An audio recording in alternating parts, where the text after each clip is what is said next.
वसीम बरेलवी साहब का एक शेर है, जहाँ रहेगा वहीं रोशनी लुटाएगा, किसी चिराग का अपना मकान नहीं होता, मगर एक सदी के चिरागों को जमा करके एक मक्का देने का काम आफताब अहमद और उनकी साहबजादी खुशनूर जी ने किया है। भोपाल की गंगा जमनी तहजीब की एक मिसाल चिरागों की दास्तान में देखने को मिली। रोशनी के त्यौहार दीपावली के मौके पर बिरला मंदिर म्यूजियम में चिरागों की महफिल सजी। आइए आपको भी दिखाते हैं चिरागों की दास्तां, जो गंगा जमनी तहजीब शहर भोपाल के में जोश से जोत जला रहे हैं।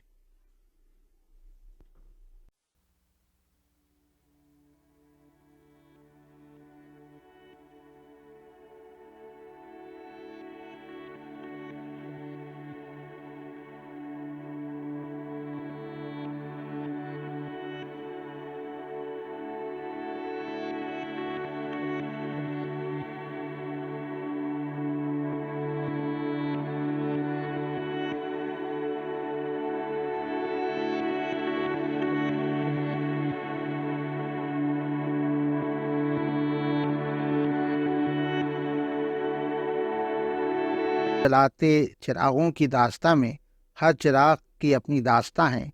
कोई चिराग निदा फाजली के शेर की तर्जुमानी करता है, कहाँ चिराग जलाएं कहाँ गुलाब रखें, छतें तो मिलती हैं लेकिन मकान नहीं मिलता। तो कभी जॉन आलिया की नज़्म का ये शेर नज़र आता है, जब मेरे सब चिराग तमन्ना हवा के हैं, जब मेरे सारे ख्वाब किसी बेवफा के हैं। इन चिरागों की दास्तां को देखकर आपको शकील बदायूनी की गज़ल का ये शेर भी याद आ सकता है, मेरे हम नफस मेरे हम नवा मुझे दोस्त बनकर दगा न दे, मैं हूँ दर्द इश्क की जाँ बलब मुझे ज़िंदगी की दुआ न दे, मेरे दाग दिले में रोशनी सी रोशनी से है ज़िंदगी, मुझे डर है मेरे चारागर ये चिराग तू बुझा न दे। चिरागों की दास्तां में ये बुझे हुए चिराग कभी रोशनी के गवाह थे, आज अपनी दास्तां कह रहे हैं। चलिए इन चिरागों की दास्तां को उनसे सुनते हैं जिन्होंने इन चिरागों को अपनी हिफाजत में रखा है, आने वाली नस्लों को बताने के लिए कि हम लोग कितने रोशन ख्याल थे। अगर ये पाकिस्तान और बांग्लादेश की लड़ाई नहीं होती और बांग्लादेश आज़ादी के ऊपर वो नहीं उठाता तो शायद ये लैंप नहीं होते, हमारा शौक भी नहीं होता।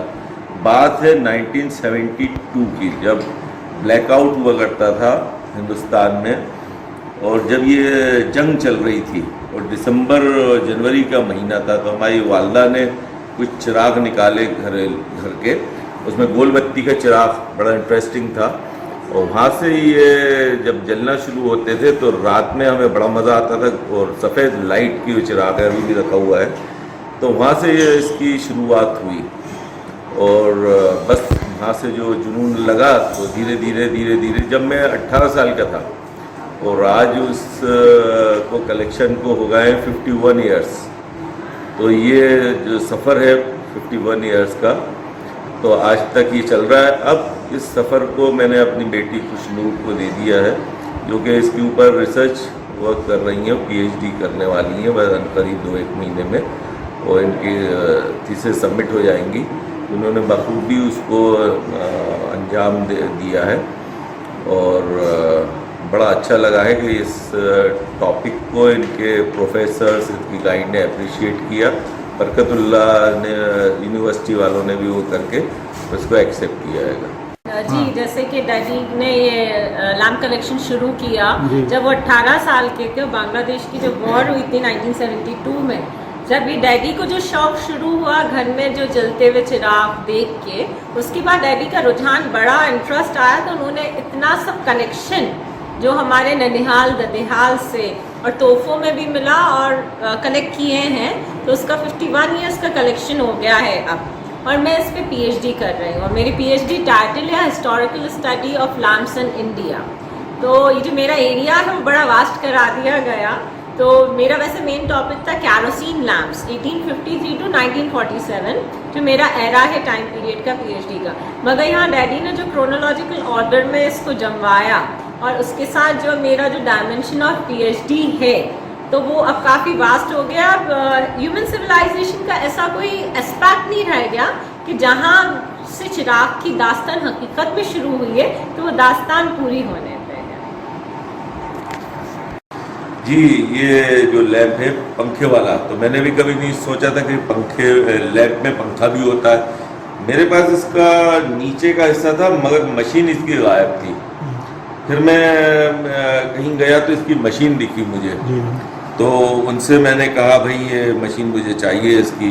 उनको नहीं मालूम था या क्या था, तो कहने लगे साहब इसका प्राइस जो है ज़रा ज़्यादा, उन्होंने 3-4 हज़ार से ऊपर बोला।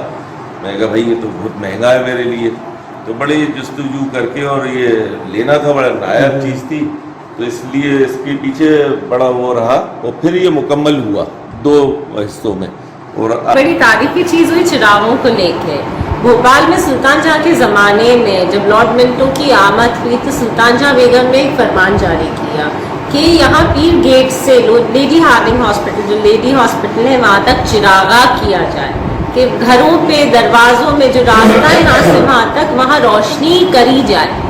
और रोशनी का इंतज़ाम मुल्ला हसन अली को दिया। इसका उन्होंने उनको जिम्मेदारी दी कि आप कराएं। और यहाँ उसके साथ साथ एक और चीज़ कही उन्होंने, जो हस्बे हैसियत है वो खुद दीवारों पे दीवार गिरिए, लैम्प दिए चिराग रोशन करें, और जो हस्बे हैसियत नहीं है तो तेल दिए चिराग वो खुद उनको मुहैया कराएंगी। और वहाँ एक और चीज़ उन्होंने कही, लेडी हार्डिंग हॉस्पिटल में जितने लैम्प्स हैं, कैरोसिन लैम्प्स, दीवार गिरी है, वो दुरुस्त करवा के चलती हालत में वहाँ प्लेस करे जाएं और जलवाए जाएं। और फिर उसके बाद एक और बड़ी इंटरेस्टिंग चीज़ हुई, हमें एक और वहाँ टेंडर मिला कि जो सुल्तान जहाँ मियां के सैलून के लिए लाल कोठी में उन्होंने कहा कि यहाँ के जो लैम्प्स है वो रिपेयर होने या तो बॉम्बे जाएं, या रिपेयर के लिए और उसके टेक्नीशियन को भोपाल बुलाया जाए, और उनके सैलून के लिए गैस फिल्ड लैम्प 12 जो 6 रुपए के हुए करते थे ज़माने में, वो मंगाए जाएं।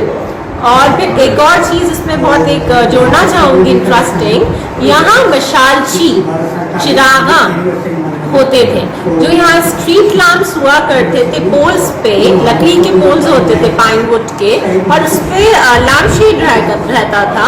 और वहाँ एक चिरागा जो करते थे, मशालची उन्हें कहा गया था, तो उसमें पैमाना से ये लेके चलते थे साइकिल के साथ, जो उन्हें सुल्तान जहाँ की उससे ही मुहैया कराई गई थी। तो वहाँ उनके साथ एक पैमाना होता था, जो मगरिब से पहले वो कैरोसिन घर के लैंप में उसको रोशन कर देते कि फजर से पहले तक वो जलती रहे। तो ये जो लैंप पोस्ट थे ये मोती मस्जिद से शुरू होकर बुधवारे के चौराहे तक जाते थे, और वहाँ हर गली के लिए एक मशालची मुहैया था, जैसे शेख बत्ती की गली।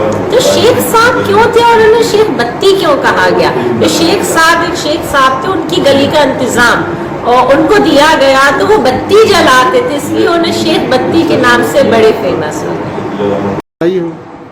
ये दीवालगिरी भी बन जाती है और टेबल लैम्प भी बन जाता है ये। और ये हमारे जो ददियाली रिश्तेदार है डॉक्टर सलीम, उन्होंने ये मुझे गिफ्ट की है ये वाली। रेडी जो हमारी कैरोसिन और लैम्प्स और लैंटर्न की कहानी है, आज़ादी में उन्होंने हमारा बड़ा साथ दिया। तो हमें वो रोशनी तो दी मगर जब इमरजेंसी का टाइम आया तब बड़े मतलब हेल्पफुल निकले ये लैम्प्स हमारे लिए। पूना में जब गांधी जी थे वहाँ इम्प्रिजन, तो वहाँ उनको अपेंडिक्स का दर्द हुआ और वो बहुत क्रूशल था, तो उनको जो पूना हॉस्पिटल था, पूना हॉस्पिटल वहाँ ले जाया गया। तो उनको डॉक्टर्स ने कहा कि इसको तो इमरजेंसी में सर्जरी की ज़रूरत है, मगर क्योंकि बारिश का ज़माना था तो लाइट नहीं थी। तो जब वहाँ लाइट नहीं थी और सर्जरी करनी है और वो भी इमरजेंसी में, तो क्या करें? तो वहाँ 11 कैरोसिन ऑयल लैम्प्स और लैंटर्न्स मिला के लगाई गई सर्जन्स के साथ, और उन कैरोसिन ऑयल लैम्प्स और लैंटर्न की रोशनी में गांधी जी का अपेंडिक्स का ऑपरेशन किया गया। और अब पूना में जो वो ऑपरेशन थिएटर है वो गांधी म्यूजियम के नाम से उसे म्यूजियम कर दिया गया, उस ऑपरेशन थिएटर को पूना हॉस्पिटल में। हर चिराग की अपनी दास्तां है, जिसके लिए वक्त चाहिए, और हम कोशिश करेंगे हर चिराग की दास्तां आपको भोपाल अदब के ज़रिए पेश करते रहें। शुक्रिया।